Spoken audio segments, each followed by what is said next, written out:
Assalamualaikum warahmatullahi wabarakatuh. Halo Sobat Dawis, kembali lagi dengan podcast Dago Wisata.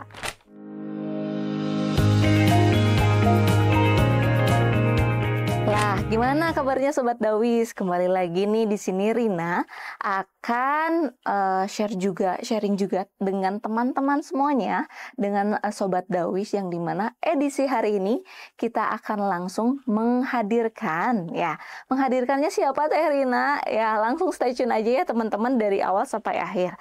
Nah, udah penasaran ya teman-teman ya, kita untuk edisi hari ini akan mengkaji ya tentang keutamaan kita selama di Raudhah. Narasumbernya siapa? Masya Allah, langsung kita panggil sambut saja ya. Ini dia adalah Ustadz Syarif Najmuddin. Assalamualaikum Pak Ustadz. Assalamualaikum warahmatullahi wabarakatuh. Masya Allah. Sehat Ustadz? Alhamdulillah sehat. Alhamdulillah, meskipun Alhamdulillah sehat. Alhamdulillah sehat, luar biasa. Allahu Akbar. Allahu Akbar. Meskipun sedang saum, tapi tetap ya Pak Ustadz ya harus semangat ya Pak Ustadz. Semangat walaupun saum. Saum jadi lebih semangat. Iya, gimana Sobat Dawis? Saumnya, puasanya aman, lancar? Sekarang edisi yang ke-12 ya Pak Ustadz, hari yang ke-12, Masya Allah ya. Nah Pak Ustadz, Alhamdulillah nih bisa ketemu untuk hari ini, Masya Allah ya Pak Ustadz ya. Untuk kesehariannya Pak Ustadz, gimana aktivitasnya? Baik, Alhamdulillah. Assalatu wassalamu ala rasulillah wa ala alihi wa sahbihi wa man wala. Terima kasih Tarina sudah berkenan mengundang saya di tempat yang luar biasa ini. Nyaman, nikmat, dan betul-betul kalau teman-teman yang bisa menyaksikan, ini tempat sangat luar biasa ya. Panas ya Pak Ustadz ya? Hangat hati kita menerima Ramadan. Masya Allah. Baik, Alhamdulillah saya aktivitas di sekarang atau saat ini ngasuh para santri di Pondok Pesantren Bila Quran Bandung. Oh, Masya Allah. Ngasuh ya. Bila Quran ya Pak Ustadz ya. Kalau ini Bila Quran itu di mana Pak Ustadz tepatnya? Bila Quran itu di Cimenyan, tepatnya berbatasan dengan Cartil. Jadi biasanya kaula muda itu para genset pada sudah paham di arah ke Puncak Bintang, Sarimintilo. Nah itu dia, ada Cimenyan, ada masjid Bila Quran terlihat dari KP tersebut. Oh, Masya Allah. Ya, jadi ini di atas gunung ya Pak Ustadz ya? Betul, di atas bukit. Oh, di atas bukit, Masya Allah. Di atas bukit. Ya, sejuk di sana ya Pak Ustadz ya? Alhamdulillah, sejuk, nikmat, dan cocok buat ngapalin para santri. Masya Allah ya Pak Ustadz. Bisa diceritakan juga Pak Ustadz awal berdirinya Bila Quran di Cimenyan ini awalnya di tahun berapa dan seperti apa Pak Ustadz? Bisa diceritakan? Sebenarnya Bila Quran ini sebelum ada di Cimenyan, kita di daerah Parongpong, Sariwangi dari 2010. 2010. Betul, Tarina. Kemudian 2014 kita pindah ke sini, ke Cimenyan, dan membangun di atas lahan wakaf, tepatnya di ketinggian 1000 meter di atas permukaan laut. Masya Allah. Bandung secara utuh begitu. Dan ini perjalanan membangun pesantren penuh banyak ceritanya, suka dan dukanya. Masya Allah. Alhamdulillah saat ini santri sudah bertahap menyelesaikan hafalannya sesuai dengan tema kita di pesantren penghafal Quran. Jadi keseharian menghafal Quran Teh Rina. Masya Allah. Gitu, ada sekitar sampai detik ini, hari ini ada sekitar 87, insya Allah 87 orang yang selesai. Bahkan di hari ini per hari ini ada 3 tambahan baru, jadi kurang lebih 90 santri yang sudah selesai 30 juz. Masya Allah ya Pak Ustadz ya. Jadi mencetak regenerasi Islam ini ya Pak Ustadz ya, Masya Allah, sebagai hafiz-hafizah ya, Masya Allah Pak Ustadz. Betul, Terina. Masya Allah, ini sampai saat ini sudah berapa santri yang lulusan yang sampai ada mencetak sampai 30 juz itu Pak Ustadz? Kalau untuk jumlah santri, kayaknya sudah agak banyak, walaupun tidak terlalu banyak. Ya, untuk saya ingat itu sekarang ada sekitar 130-an. 130-an. Masih kecil, masih sedikit.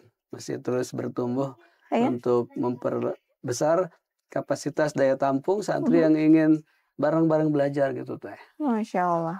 Ini kebanyakannya dari madrasah ibtidaiyah atau sampai ini Pak Ustadz MA untuk segmen untuk anak-anaknya ya Pak Ustadz ya? Iya, untuk santrinya rata-rata kita di usia SMP, SMA, dan ada juga beberapa yang usia kuliah. Oh, Masya Allah. Tiga usia. 3 Walaupun usia. kadang ada juga yang pingin nitipin yang masih SD. Oh iya? Betul, hanya mayoritasnya di usia SMP, SMA. Oke, SMP, SMA ya Pak Ustadz ya, MT, SMA ya gitu ya Pak Ustadz ya. Betul, betul. Masya Allah ya, jadi setiap harinya Pak Ustadz sudah terngiang ayat-ayat suci Al-Quran yang dibacakan oleh santri semuanya ya, Masya Betul Allah. sekali. Masya Allah. Nah ini mungkin kenapa Pak Ustadz ya, ini tantangan terbesar ya Pak Ustadz ya, selama pembelajaran di sana, di Villa Quran, dalam santri di era masa kini Pak Ustadz. Mungkin, oh ya pembelajarannya harus mengikuti teknologi atau dan sebagainya. Beda mungkin ya Pak Ustadz ya sama zaman dulu ya. Kalau ya, pada prinsipnya kalau untuk tantangan dari generasi ke generasi di usia yang sama itu tidak jauh beda teh. Hanya memang kondisi teknologi yang membedakan dan memiliki tantangan baru. Kalau untuk belajar Al-Quran, tantangannya sama. Yaitu kalau nggak males, bosan, capek, sedih, kemudian mereka jauh dari orang tua, tentunya ada hal-hal yang beda dengan ketika mereka sekolah di umum ya. Iya. Tapi untuk ukuran persistensi mereka ketika belajar, nah ini tantangannya ya itu tadi. Ada ayat-ayat baru yang susah untuk dihafal sehingga membutuhkan effort yang lebih kuat lagi. Kemudian kondisi batin yang lagi futur sehingga tidak nyaman untuk bisa fokus menghafal. Ada hal-hal yang itu memang bagian dari kondisi fitrah ya seorang anak, apalagi usia-usia tersebut relatif lebih senang untuk mengaktualisasikan jati dirinya secara bebas. Tapi dengan Al-Quran membuat mereka jadi jauh lebih tenang, lebih nyaman, dan membuat lingkungan pun ikut mendukungnya begitu untuk menghafal Al-Quran begitu. 1 juz 1 hari. Iya, itu target harian di luar Ramadan sebenarnya teh. Kalau Ramadan harus lebih dari itu. Para sahabat, para ulama terdahulu salafus soleh, mereka itu ada yang 1 hari bisa sampai 2 kali hatam, 3 kali hatam, bahkan ada yang dalam selama Ramadan itu 60 kali hatam. Artinya 1-2 hari hatam atau 1 hari lebih hatam lebih dari 1 kali. Dan itu bagian dari gambaran betapa momentum Ramadan menjadi pendorong atau motivasi untuk lebih naik lagi targetnya. Bukan 1 juz ini mah teh. 1 juz mah kalau di luar Ramadan, 1 day, 1 juz. Kalau Ramadan mah mungkin lebih maksimal dari itu. Masya Allah ya. Jadi di Villa Quran mah udah punya target yang berbeda kalau Ramadan itu ya Pak Ustadz ya. 30 juz bisa jadi itu nggak sampai 1 bulan penuh ya. Hari ini ya dari awal atau di pekan awal bulan Ramadan kami ada program tasmi. Tasmi itu membacakan yang sudah dihafal. Kalau membaca biasa ya, Teh Rina misalnya baca Quran, dibacakan. Kalau ini dia sudah nempel hafalannya, tutup Al-Quran dan dia baca 30 juz. Masya Allah. Dalam sekali duduk, dalam arti sekali duduk di waktu yang berdekatan ya. Ada santri dari kami, alhamdulillah usianya kalau ini sekarang 3 SMP teh. Iya. Santri ini namanya Hud Yusuf Muhammad Yusuf. Dia menghafal Al-Quran sejak masuk ke kita itu masih hitungan mungkin belum 3 juz ya. Masuk di kita belajar selama 2,5 tahun, itu bisa menghatamkan Al-Quran 30 juz dan mungkin 30 juz. Sekarang sedang proses tasmih per hari ini.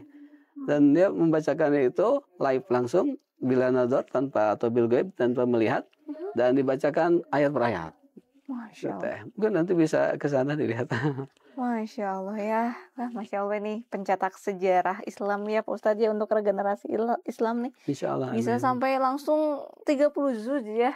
Sebetulnya Teh Rina ya, ini telah putus dari sejarah sesungguhnya dari Al-Quran.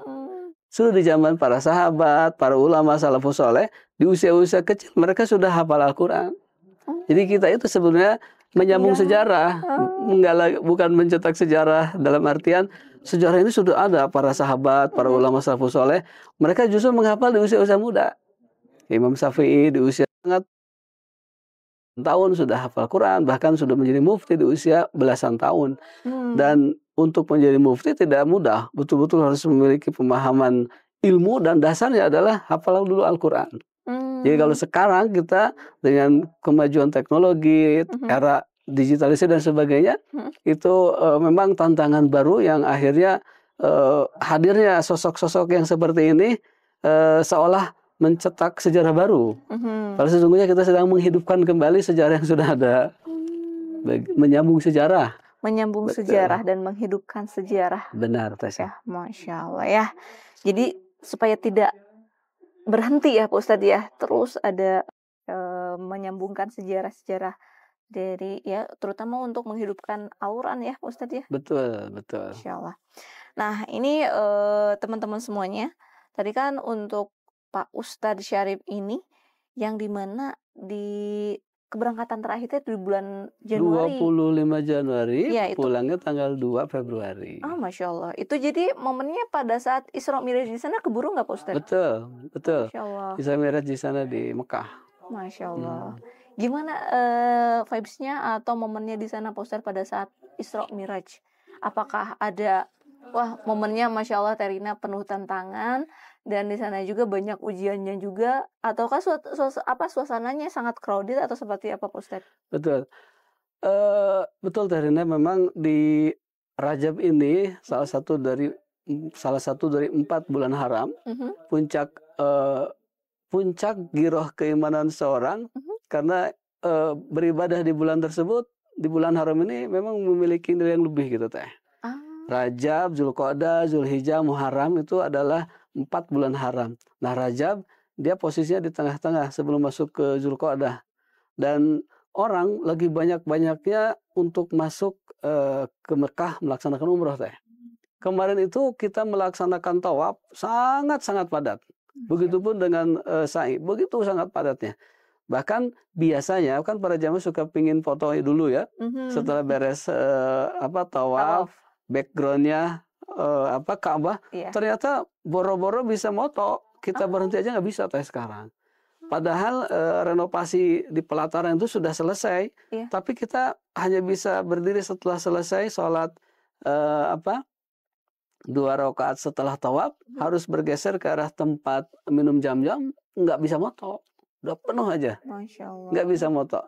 Saking penuhnya semangat ibadah di bulan Rajab itu berdampak pada penuhnya ibadah umroh, sehingga auranya memang aura ibadah sangat kuat sekali Teh di sana. Masya Allah ya, saking penuhnya ya Pak Ustadz ya, nggak bisa difoto juga itu di depan Ka'bah ya, Masya Allah ya. Walaupun gitu kan. difoto bukan rukun dari umroh. Iya betul, cuman kan ingin ada momentum ya Pak Ustadz ya, dengan teman atau dalam satu keberangkatan itu ya Pak Ustadz ya, Masya Allah. Nah mungkin ini Pak Ustadz bisa diceritakan juga Pak Ustadz, selama keberangkatan kemarin mungkin ada cerita juga dengan teman-teman atau jamaah yang kemarin ya, yang mungkin ada ini salah satu mukjizatnya ya, meskipun ujiannya kita ditempa pada saat keberangkatan sebelumnya, tapi ada satu mukjizat yang memberikan motivasi atau ilham kepada jamaah pada saat berangkat di sana Pak Ustadz. Baik, insight-nya mungkin ya. Iya betul. Sesuatu yang bisa jadi membuat kita semakin yakin terhadap pertolongan Allah Subhanahu wa Ta'ala ya. Jadi selama saya membimbing, Terina saya 2018 sudah gabung di Dago ya. Saya itu membayangkan kayaknya nih dengar dari teman-teman rekan-rekan pembimbing yang lain tentang kalau ada yang meninggal bagaimana, ya udah kebayang aja kita kayaknya berat nih ya. Ternyata kealamin juga Teh di tahun ini, di tahun 2025 saya mendapat musibah. Jamaah meninggal 2 orang, 1 di Tanah Suci, 1 setelah kembali. Nah yang 1 orang ini memang kalau kita belum mengalami kayaknya agak rudet gitu ya, kalau pengurusan ABCD ini udah nggak kebayang. Tapi subhanallah ketika ujian itu menimpa dan meninggal jamaah, ternyata tidak terlalu mengusik pada yang lain. Tapi semakin dekat sama Allah ya. Betul. Gitu. Jamaahnya ini kebetulan sekeluarga 5 orang. Iya. Yang meninggal itu kakeknya. Usianya kurang lebih 78 teh. Kemudian yang ikutnya itu adalah cucu dan cicitnya. 3 orang. Suami istri dan anaknya. Nah, 3 orang ini sama cucunya yang kecil yang bayi baru kurang lebih setahun. Itu sangat menerima teh. Menerima banget. Bahkan ketika masa detik-detik masuk ke rumah sakit waktu itu, karena kita di IQ teh, di bintang 5, tinggalnya di Movenpick. Di Mekahnya. Pelataran banget ya, Ustaz. Betul. Jadi sangat dekat ya. Nah, qadarullah pada umroh kedua, jamaah ini sebetulnya sudah ngambil mikot di Tanim sama yang lain. Tapi yang pas sorenya itu masuk ke hotel, kemudian menunggu maghrib, jamaah yang sakit ini ada di dalam. Bukan sakit, maksudnya kondisinya tidak memungkinkan berangkat. Sementara yang lain sudah berangkat pada asar itu. Cucunya ini ngasih info bahwa titip kakek di kamar kalau ada apa-apa. Begitu. Sampai kemudian di Isya waktu itu saya lagi ada di Haram, sebenarnya jamaah sama mutawif, dapat kabar ternyata si kakek ini kondisinya sangat panas. Dan ternyata kita cari kursi roda, wheelchair, untuk menurunkan beliau ke rumah sakit. Itu hampir 2 jam, bahkan lebih saya cari-cari nggak dapat. Biasanya kan kalau di Hotel Bintang 5 gampang ya. Wheelchair sudah tersedia. Kebetulan ada rumah sakit kan di situ nempel dengan lobi Movenpick. Di situ saya cari nggak ada. Di tempat-tempat yang biasanya ada nggak ada. Bahkan jamaah pun yang bawa wheelchair ada 2 juga nggak ada. Lagi dipakai, kondisinya nggak bisa dipinjam. Nah di situ alhamdulillah juga pertolongan Allah. Semua bisa menerima dengan tenang, dengan baik. Namun qadarullah si bapak itu dalam kondisi yang sudah anfal teh.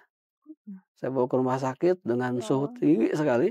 Bahkan dokternya di sana mengatakan ini apa, sambil dia mundur saking panasnya. Saya kurang lupa ingat 39 derajat waktu saya atau lebih ya panasnya itu. Kita harus ekot ke Madinah. Justru jamaah ini masuk ke rumah sakit rujukan yang besar. Bahkan ketika kita harus check out dari Madinah untuk kembali ke tanah air, jamaah ini malah wafat. Kita ke Madinah, beliau masuk masjid ke rumah sakit besar. Kita ke Indonesia, ini meninggalkan dunia, maksudnya wafat. Dan seluruhnya alhamdulillah qadarullah dimudahkan, tidak ada masalah. Penyelesaian administrasi, kemudian hal-hal yang sifatnya nggak kebayang di awal, ternyata dimudahkan oleh Allah. Begitu teh.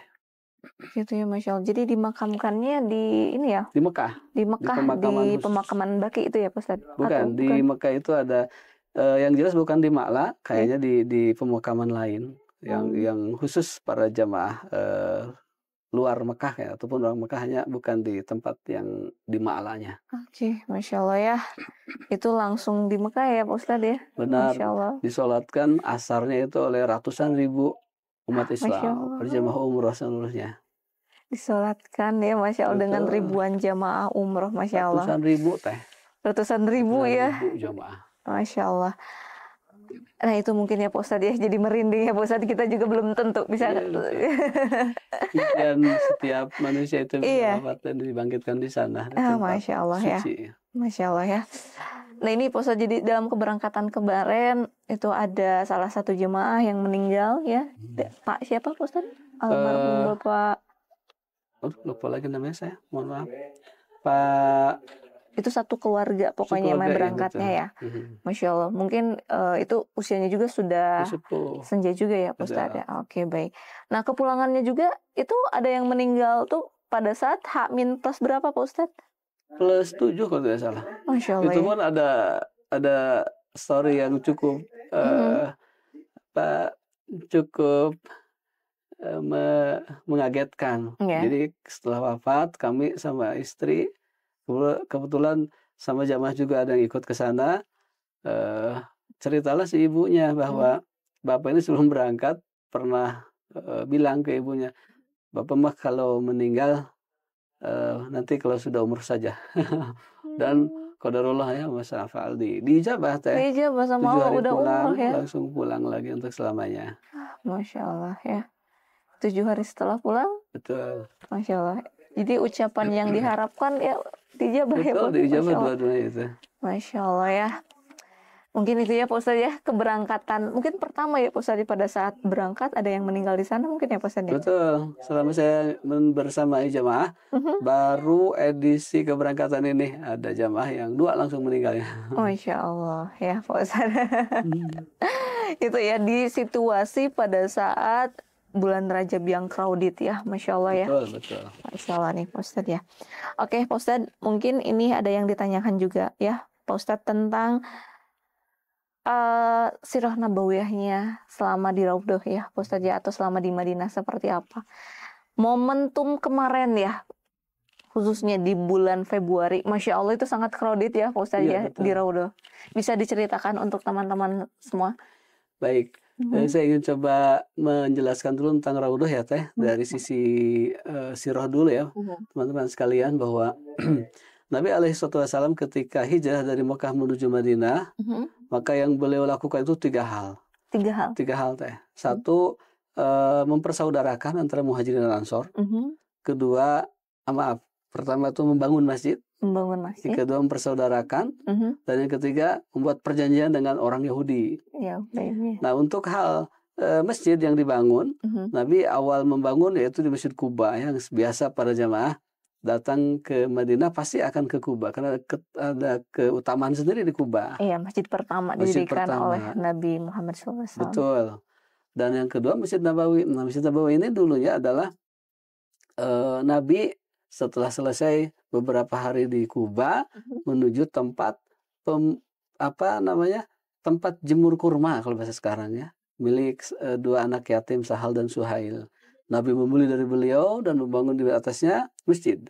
Masjid yang waktu itu ala kadarnya Teh. Hanya ada tanda ya sebagai setroh bahwa ini adalah batas untuk masjid. Mungkin kurang lebih dulu hitungannya mungkin 30 kali 30 meteran ya seperti itu masjidnya.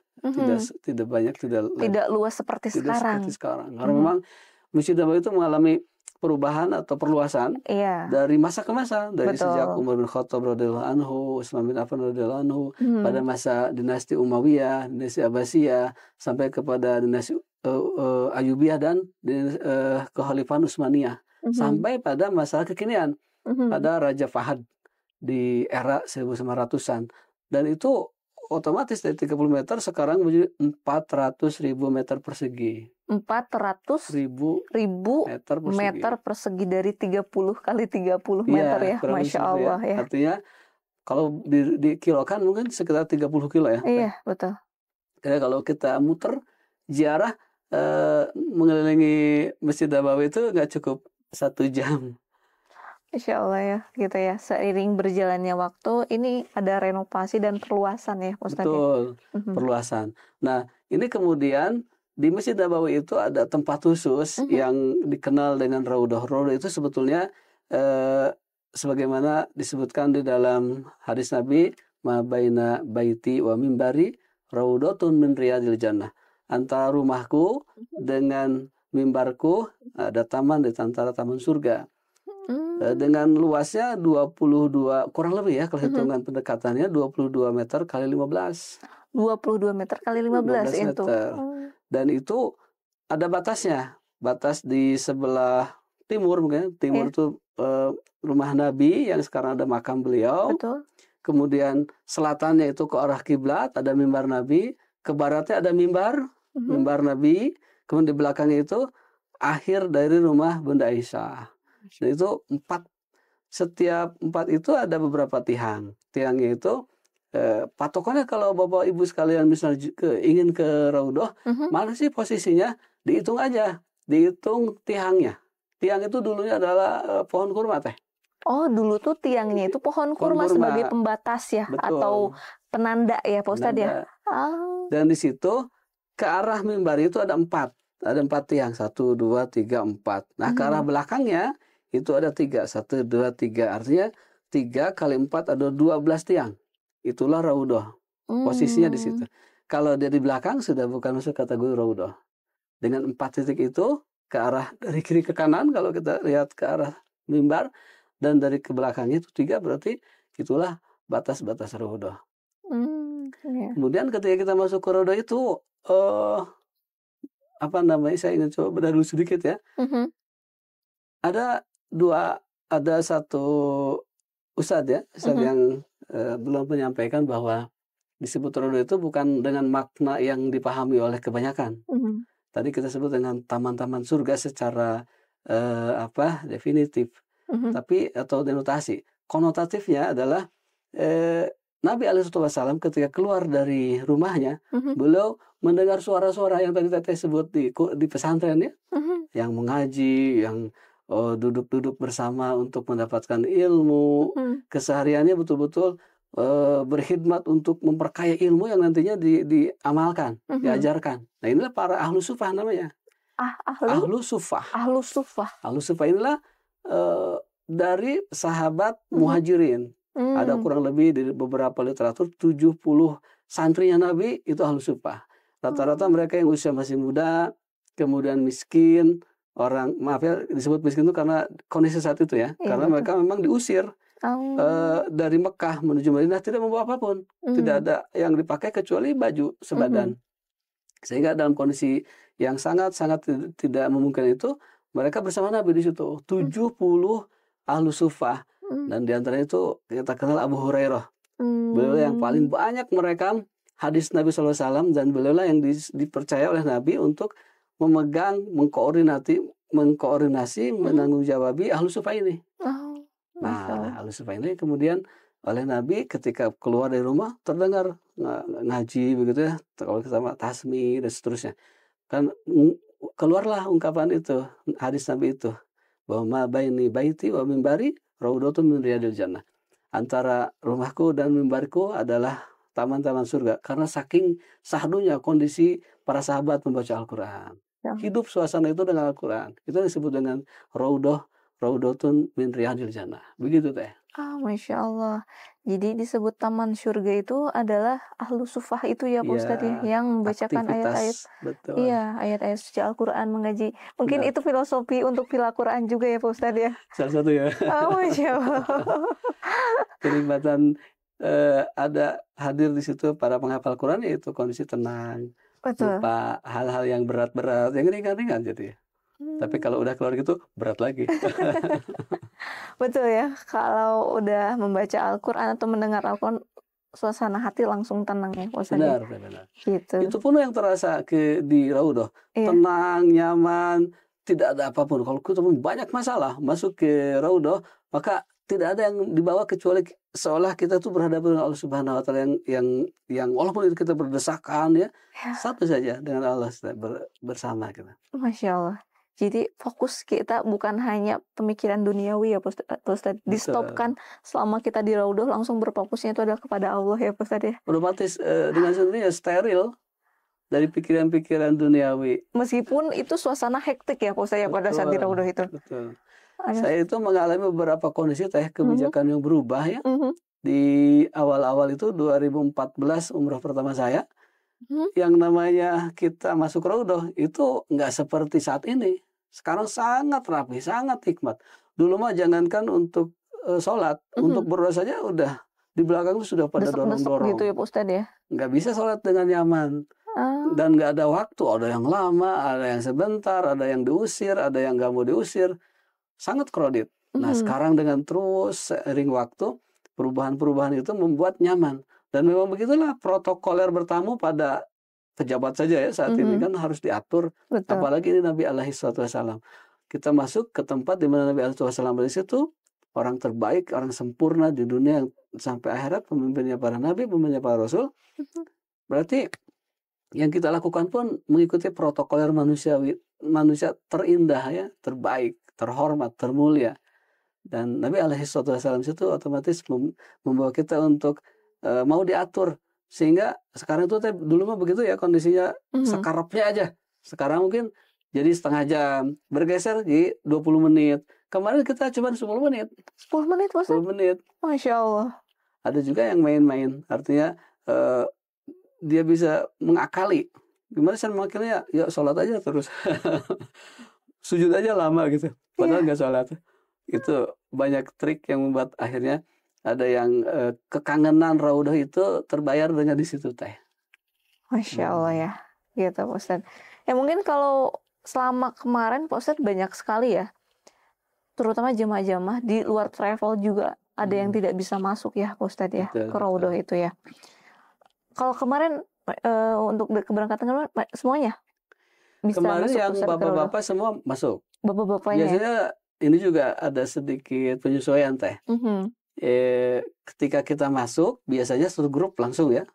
20 bapak-bapak atau 30 bapak-bapak masuk bareng.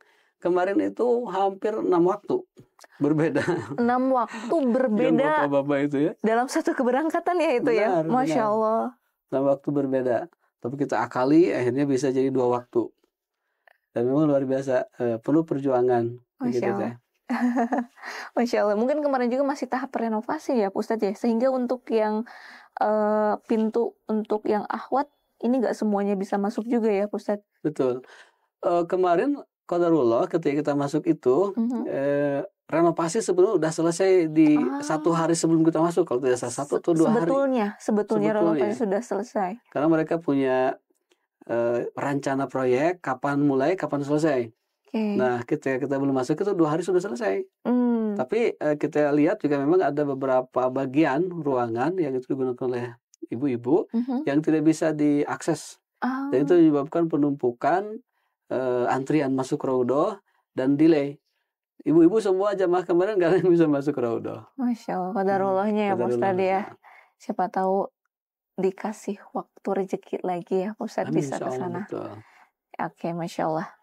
Oke, nah mungkin Pak Ustadz itu ya untuk keutamaan kita berziarah ke Raudhah ya Pak Ustadz ya. Masya Allah ya Pak Ustadz ya, tentang tadi keutamaan kita berziarah di Raudhah ya, Masya Allah ya Pak Ustadz ya.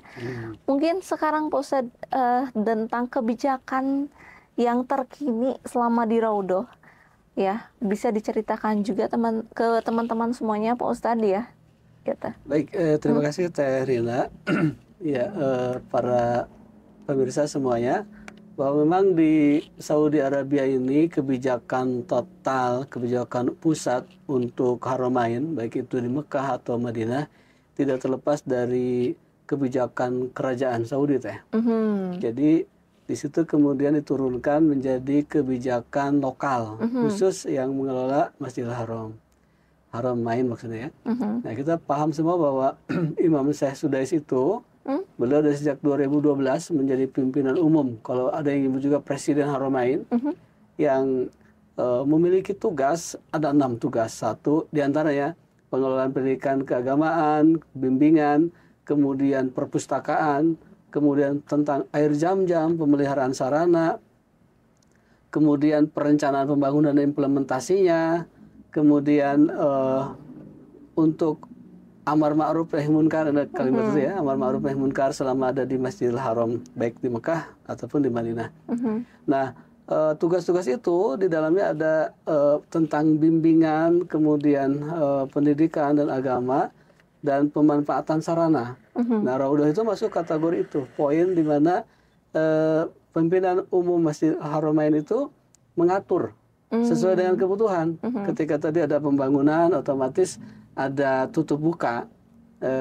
Dari tahun ke tahun selalu berbeda. Bahkan tidak ganti tahun, perubahan itu pun terjadi. Misal yang terbaru kemarin, kita masuk dari biasa muasasah yang memprosesnya untuk bisa dapat tasreh. Sekarang boleh dengan aplikasi nusuk. Dan menurut beberapa sumber bahwa orang yang mau masuk ke Raudhah bisa permit itu di pelataran Madinah atau lebih dekat ke Raudhah 20 menit sebelum masuk. Itu bisa booking seat atau booking tempat untuk masuk. Dan 30 menitnya kita sudah standby di dalam, kemudian nanti kalau permit diizinkan meminta waktu terdekat. Itu bisa dilakukan sehingga jamaah bisa melakukan di luar yang tasreh tadi ya. Ingin yang kedua atau yang ketiganya masuk ke Raudhah, tinggal buka aplikasi nusuk yang ada di Play Store, kemudian ambil biasa registrasi standar, pilih waktu sesuai dengan kondisi kita yang mampu begitu teh. Oke. Jadi ini salah satu aplikasi apabila tasreh tidak bisa ya Pak Ustadz ya. Betul. Optionnya juga ya. Betul. Kalau aplikasi nusuk kan berdasarkan kita yang dari visa juga ya biasanya ya, Betul. biodata, data dan lain sebagainya. Oke, Betul. ini sebagai pilihan ya Pak Ustadz ya. Betul. Gitu. Ya siapa tahu, Masya Allah bisa nggak sampai 2 kali ke sana gitu kan ya Pak Ustadz ya. Cobain dulu aja ya untuk yang aplikasi yang nusuk itu ya Pak Ustadz ya. Betul. Dulu tidak ada aplikasi dan tidak ada ketentuan, boleh masuk saja. Dan itu satu paket teh. Masuk ke Raudhah, kita salat di situ, keluar bisa langsung di depan makam Nabi. Kemudian keluar pintu dan keluar Masjid Nabawi. Berubah lagi kebijakannya. Dia masuk tetap di pintu yang sama, di belakang rumah Nabi ya bahasa kita, di pintu Bilal, dekat pintu Bilal. Masuk ke situ di pintu 2, 3, masuk, kemudian tidak bisa keluar melewati pintu makam Nabi. Keluar dulu ke pintu Babu Salam, baru masuk ke situ melewati makam Nabi. Sekarang yang terbaru, jamaah ketika sudah masuk itu, dia ketika sudah selesai di Raudhah, muter ke belakang, ke tengah bodi masjid. Kemudian untuk bisa masuk lagi ke kawasan makam Nabi, dia harus ngantri dulu, keluar lagi. Dan masuknya itu jauh rutenya. Nah, jadi memang perubahan itu dibuat sedemikian rupa untuk membuat kenyamanan. Walaupun dampaknya harus ada effort kita. Betul. Masya Allah, cuman menyamaratakan supaya bisa masuk ke Raudhah itu ya Pak Ustadz ya. Itu ikhtiarnya. Betul. Gitu kan. Karena kalau di Mekah orang sering tawaf dan itu menjadi kebahagiaan, kesenangan, perasaan lebih puasnya lebih itu ketika sudah sering dan berkali-kali tawaf. Kalau di Madinah berkali-kali ke Raudhah, daya tariknya di situ. Insya Allah, gitu ya daya tariknya ya. Kalau selama kita berumroh itu adalah bertawaf ya Pak Ustadz ya. Betul. Insya Allah di sana. Tapi kalau di Madinah adalah bisa masuk ke Raudhah berkali-kali. Nah mungkin Pak Ustadz, apakah ada kekecewaan atau dari jemaah kemarin yang tidak masuk ke Raudhah? Nah itu penanganannya seperti apa Pak Ustadz? Karena qadarullahnya ya Pak Ustadz pada saat itu tidak bisa. Betul. Memang dengan kondisi kemarin yang semua sudah menjadi paham ya teh. Bukan hanya kita saja, jamaah luar Indonesia pun sama. Dan ketika masuk pun itu jadi cerita tersendiri, sebuah experience tersendiri yang membuat mereka jadi bangga ya, tapi sangat sedikit. Bahkan dari kita kemarin masuk untuk antrian Raudhah, memang ibu-ibu teh lebih sedikit, nggak sebanyak kalau kondisi normal. Ketika tidak masuk pun, sebelumnya kita sudah kasih briefing bahwa kondisi kekinian terbaru di Nabawi tidak bisa masuk. Dan itu dipahamkan ke jamaah pun paham. Kemudian kedua, kita pahamkan ke mereka bahwa masuk ke Raudhah itu bukan bagian dari rangkaian umroh. Karena umroh itu rukunnya hanya ada di Mekah. Tawaf, sa'i, tahallul. Ada di Mekah semua. Adapun di Masjidil Nabawi nggak ada umroh. Yang ada adalah memperbanyak itikaf atau kegiatan di masjid. Dan paling Raudhah itu menjadi bagian cita-cita tertinggi ya pada jamaah umroh. Hanya tidak mengurangi pahala umroh itu sendiri. Kepuasanlah itu yang membuat mereka bisa lebih excited untuk bisa masuk ke Raudhah begitu ya. Dan ketika kita sampaikan bahwa ini bukan bagian dari umroh, itu bisa diterima. Sehingga mereka pun merasa puas walaupun tidak masuk ke Raudhah. Dan kita bimbing teh yang ketiga. Bimbing ada ziarah Masjid Nabawi. Kita berdiri di depan kubah hijau, ya itu arah kiblat ya. Di situ pun makam Nabi. Nah kita nyampaikan di situ, berdoa di sini, bersolawat kepada baginda Nabi Alaihissalam situ begitu. Masya Allah ya. Jadi tidak mengurangi nilai dari ibadah umroh sendiri ya. Kita nggak masuk ke Raudhah. Cuman emang cita-cita tertinggi kita adalah bisa mengunjungi atau ziarah ke Raudhah itu ya Pak Ustadz ya. Karena situasi kondisi di sana ya. Mungkin ini juga jemaah kita yang sedang berangkat di Ramadan ya. baik yang keberangkatan awal Ramadan ataupun nanti ya. Belum tentu juga ya Pak Ustadz, meskipun sudah punya ini tasrehnya atau nusuknya ya. Jadi Masya Allah, jadi kalau kita berangkat ke sana ya, menjadi tamu Allah, alhamdulillah misalkan bisa berumroh. Tapi ada salah satu Pak Ustadz ya, jemaah kita udah berangkat di sana tapi nggak bisa umroh. Ada juga ya teman. Ya mungkin ada halangan yang tidak bisa umroh. Itu sebagai tamu Allah itu sangat spesial ya Pak Ustadz. Bukan hanya kita tuh menyiapkan materi dan lain sebagainya, bahkan yang sudah siap materi, siap berangkat, ternyata belum bisa mengunjungi atau belum bisa melaksanakan umroh di sana. Ada juga ya Pak Ustadz ya. Terus dari Kerodo juga sama gitu kan. Jadi Masya Allah ya, sangat spesial sekali ya Pak Ustadz ya, menjadi tamu Allah. Betul. Ke dua kota suci itu ya Pak Ustadz. Ada sebuah ini cuplikan sirah Nabi ya Teh. Jadi baginda Nabi SAW setelah selesai perang Khandaq, beliau bersama 1.400-an kurang lebih para sahabat melakukan umroh ke Mekah, dari Madinah ke Mekah. Tapi ketika sudah mau masuk ke wilayah haram, sudah memakai pakaian ihram semua para sahabat dan mereka berjalan kaki kebanyakan. Sedikit sekali yang pakai unta ataupun kuda. Semua rata-rata pakai jalan kaki Teh. Bayangkan sekarang saja kalau dari Mekah ke Madinah pakai bus itu 7 jam. Paling cepatnya 6 jam. Zaman dulu mungkin sekitar 1 pekan Teh, 7 hari. Tapi apa yang terjadi? Tidak bisa umroh Teh. Tidak bisa umroh. Ketika itu Nabi SAW bersama Ummu Salamah, istrinya yang beliau mendampingi beliau bersama para sahabat, setibanya perbatasan mau masuk tanah haram. Jadi Makkah itu kan tidak semua tanah haram. Nah, perbatasan mau masuk ke tanah haram berhenti di situ. Dan di situ terjadi negosiasi yang akhirnya berujung pada perjanjian Hudaibiyah. Ya. Nah, ini tidak umroh nih. Nabi tidak umroh. Tidak, maksud tidak umroh itu tidak melaksanakan tawaf, sa'i sebagaimana rukun ya. Tapi Nabi menyampaikan bahwa yang sudah dilakukan itu sudah jadi bagian umroh. Sehingga beliau memastikan kepada para sahabat untuk tahalul. Dan Nabi pun tahalul, menggunduli, semua sahabat pun ikut menggunduli. Nah, kalau kita tarik dengan konsep tadi ya, ada yang berangkat tapi qadarullah ternyata dapat halangan, nggak bisa umroh. Nah, kalau kita kasih pendekatan itu sebetulnya bagi ibu-ibu atau perempuan yang sudah berangkat, ternyata sampai di sana nggak bisa umroh karena kondisi tadi, prinsipnya kita ibadah itu taat. Taat untuk melakukan perintah, taat untuk tidak melakukan larangannya. Ketika kita sudah dari berangkat dari sini, mau berangkat umroh, melaksanakan umroh, ternyata ada larangan, maka kita harus berhenti di larangan tersebut. Walaupun sudah ada di Mekah untuk umroh, tapi karena tadi qadarullahnya harus tidak umroh karena mens, karena haid, ya otomatis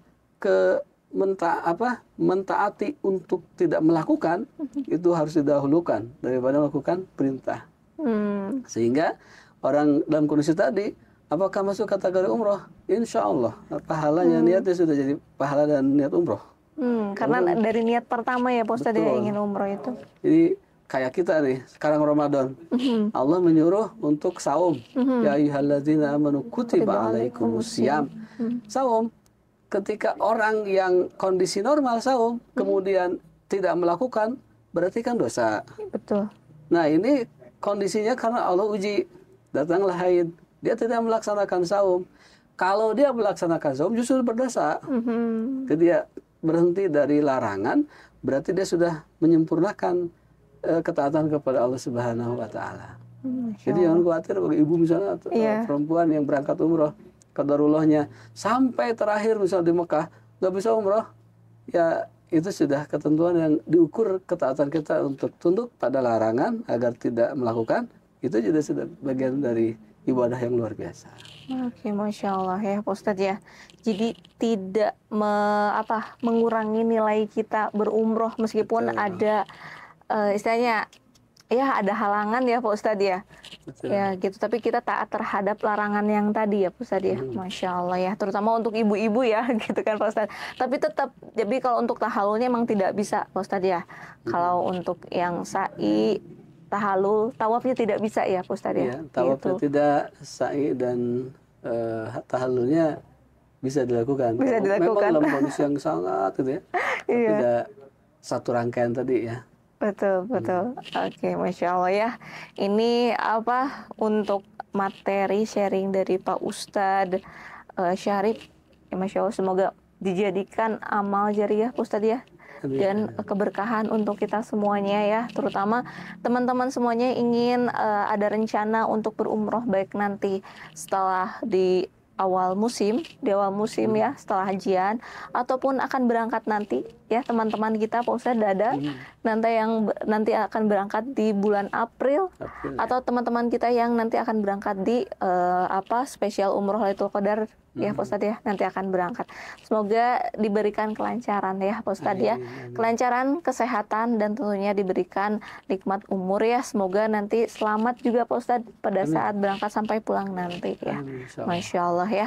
Mungkin ada pesan juga Pak Ustadz untuk teman-teman kita semua, baik alumni atau teman-teman kita yang semua Sobat Dawis yang selalu setia Pak Ustadz ini, yang selalu setia setiap episodenya, pantengin terus gitu kan Pak Ustadz. Semoga ini ada pesan dari Pak Ustadz yang diberikan doa, semoga menjadi tamu Allah juga. Amin. Mangga Pak Ustadz. Baik Sobat Dawis dimanapun berada, umroh ini adalah sebuah ibadah yang sangat luar biasa pahalanya. Bukan hanya kepuasan kita melaksanakan ibadah yang menjadi impian seluruh umat manusia, tapi juga ada keutamaan-keutamaan yang tidak bisa ditemukan kecuali hanya ada di Mekah dan ada di Madinah. Oleh karenanya, mengazamkan diri, menguatkan tekad, mengokohkan keinginan untuk melaksanakan umroh dan haji menjadi harga mati buat kita sebagai seorang muslim. Dan mudah-mudahan kita semua diundang oleh Allah Subhanahu wa taala menjadi tamunya, melaksanakan haji dan umroh di Masjidil Haram dan berziarah ke Masjid Nabawi. Masya Allah. Jazakallah khairan kasihan Pak Ustadz. Aduh, Masya Allah ya teman-teman semuanya. Ini terima kasih juga. Jangan lupa teman-teman selama per episodenya ini dikasih komen, like, sama subscribe ya lah teman-teman. Iya, apalagi ini untuk yang jemaah keberangkatan yang bareng sama dibimbing sama Pak Ustadz Syarif ya. Boleh ini dikasih komennya sebagai momentum juga. Wah, Masya Allah di keberangkatan kemarin saya bareng dengan Ustadz Syarif. Dan teman-teman semuanya diinformasikan juga kita akan rencanakan bismillah Pak Ustadz ada reuni akbar dan halal bihalal. Masya Allah di keberangkatan 2009 sampai 2025. Jadi teman-teman tetap ya pantengin terus untuk sosmed kita, baik di Instagram, Facebook ataupun TikTok tentunya ya, untuk informasi update-nya tentunya ya. Dan teman-teman, sebelum kita akhiri untuk closing episode per hari ini, ya saya doakan semoga teman-teman semuanya menjadi tamu Allah perindu Baitullah. Masya Allah, tabarakallah ya, amin amin ya robbal alamin ya. Dan teman-teman semuanya, di sini saya mohon maaf apabila ada kata-kata yang kurang berkenan ya, kesempurnaan kebenaran hanya dari Allah Subhanahu wa taala. Akhirul kalam, wabillahi taufiq wal hidayah. Wassalamualaikum warahmatullahi wabarakatuh. Assalamualaikum warahmatullahi wabarakatuh. Penuh dari mana?